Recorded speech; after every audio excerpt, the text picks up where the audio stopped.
வணக்கம் மக்களே. 26/1/2026 நியூஸ் பார்த்தீங்கன்னா, நம்ம வழக்கம் போல் நம்ம டாப்பிக்கை மட்டும் பார்த்துட்டு போயிடலாம்.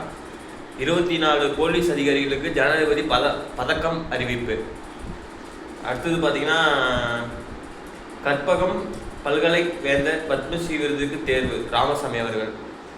மாணவர் எதிர்காலத்துடன் விளையாடலாமா? வானதி கேள்வி. ரூபாய் 3500 கோடியில் 1 லட்சம் வீடுகள் முதல்வர் அறிவிப்பால் குழப்பம். 3500 கோடியில் ஒரு லட்சம் வீடுகள் முதல்வர் அறிவிச்சிருக்காங்க. அதனால ஏதோ குழப்பங்களாம். அது என்னன்னு கொஞ்சம் தேடி பாருங்க. தமிழகத்தை சேர்ந்த 13 பேர் உட்பட 131 பேருக்கு பத்மஸ்ரீ விருதுகள் அறிவிப்பு. இதில் பார்த்தீங்கன்னா, ரோஹித் சர்மா, மம்முட்டி, மாதவன், ஷிபு சோரன், அச்சுதானந்தன், தர்மேந்திரா, இந்த மாதிரி எல்லாருக்கும் பத்ம விருதுகள் கொடுக்க போகிறாங்க போல இருக்கு. அஞ்ச மாட்டேன், அடிமையாக இருக்க அரசியலுக்கு வரவில்லை என்கிறார் விஜய். கூட்டணிக்கு யாரும் வராவிட்டாலும் தடுத்து போட்டி என்று உறுதி. கூட்டணிக்கு யாரும் வரனாலும் தனிச்சே நின்று சோலாவை நின்று கப்படிக்கிறோம் அப்படின்னு சொல்லி விஜய் அவர்கள் சொல்லியிருக்காங்க. பார்க்கலாம் 2026 தேர்தலில் என்ன நடக்குதுன்னு.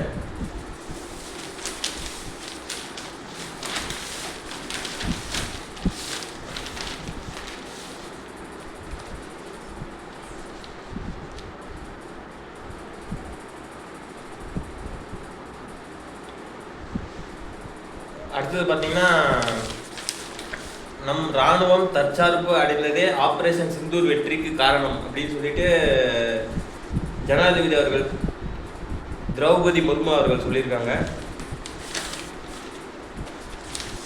அடுத்தது பார்த்தீங்கன்னா, சபரிமலை தங்கம் திருட்டு வழக்கின் முக்கிய குற்றவாளியை சந்தித்தது ஏன்?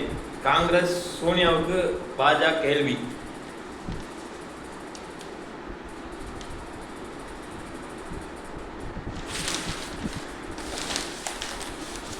அடுத்தது பார்த்தீங்கன்னா,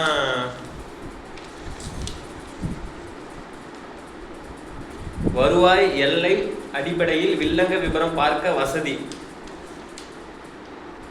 பதிவுத்துறை நடவடிக்கை.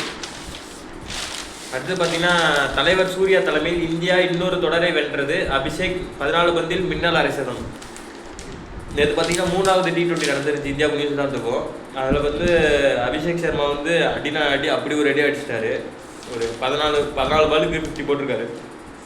அதுக்கு முன்னாடி அவரோட குருவான யுவராஜ் சிங் அடுத்தபடியாக இருக்கார். யுவராஜ் சிங் 12 பாலுக்கு 50 அடிச்சிருந்தார் ஆல்ரெடி. இப்போ சேஸ் பண்ணியிருக்காங்க. இப்போ சூரியகுமார் யாதவ் நல்லா ஒரு பேட்டிங் பண்ணி 10 ஓவரில் ஒரு 150 ரன் சேஸ் பண்ணியிருக்காங்க. இப்போ 2024 வரப்போகிற T20 வேர்ல்டு கப்புக்கு இது நல்லா ப்ராக்டிஸ் மேட்சாக இருக்குன்னு நினைக்கிறேன். ரோஹித் ஹர்மன் பிரீத் கவுர் தேர்வு பத்மஸ்ரீ விருதுக்கு. அதான் ஆல்ரெடி சொல்லியிருந்த மாதிரி தாங்க. பத்மஸ்ரீ விருது ஒரு 130 பேர் கொடுக்குறாங்க. அதில் தமிழர்கள் ஒரு 13 பேர் இருக்காங்க. அதில் ஹர்மன் பிரீத் கவுரும் ரோஹித் சர்மா இடம்பெற்றிருக்காங்க. அடுத்தது பார்த்தீங்கன்னா, நெடுஞ்சாலைத்துறைக்கு முன்கூட்டியே ரூபாய் 2000 கோடி நிதி ஒதுக்கீடு. நிதித்துறை ஒப்புதலால் கடும் சர்ச்சை.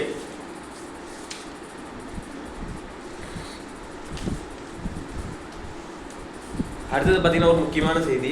மேலும் ஒரு இந்து இளைஞர் வங்கதேசத்தில் எரிந்து தற்கொலை.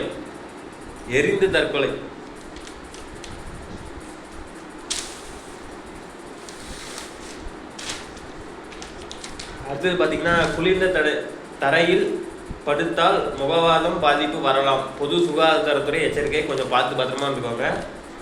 குளிர்ந்த தரையில் படுத்தால் முகவாதம் பாதிப்பு. பொது சுகாதாரத்துறை எச்சரிக்கை விடுத்திருக்காங்க. கொஞ்சம் பார்த்து இருந்துக்கோங்க மக்கள். அடுத்தது பார்த்தீங்கன்னா, RJD தேசிய செயல் தலைவராக லாலுவின் மகன் தேஜஸ்வி நியமனம்.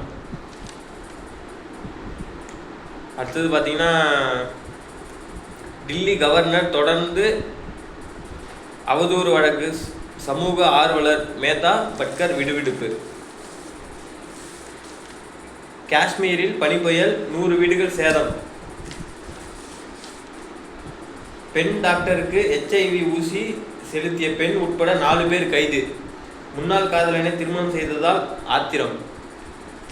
என்னென்ன பண்ணுறாங்க பாருங்க. படித்தவங்க படிக்காதவங்க கூட இந்த மாதிரிலாம் யோசிக்கிறது இல்லை. ஆனால் படித்தவங்க அவங்களோட மூளையை வந்து ரொம்ப ப்ரில்லியண்ட்டாக யூஸ் பண்ணிட்டு இருக்காங்க. கழிவு சேற்றில் சிக்கிய காட்டு யானை மீட்பு. பலவீனம் போக்க சாடி வயல் யானைகள் முகாமில் சிகிச்சை. சேத்துல மாட்டியிருந்த யானை வந்து மீட்டிருக்கிறாங்க.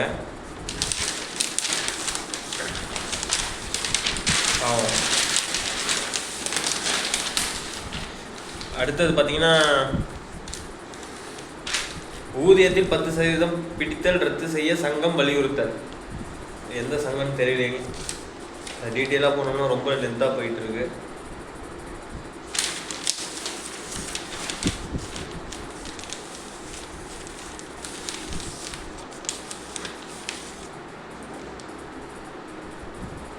அவ்வளோதான் மக்களே, இன்றைக்கி நியூஸ் ஓரளவுக்கு பார்த்துருக்கோம்.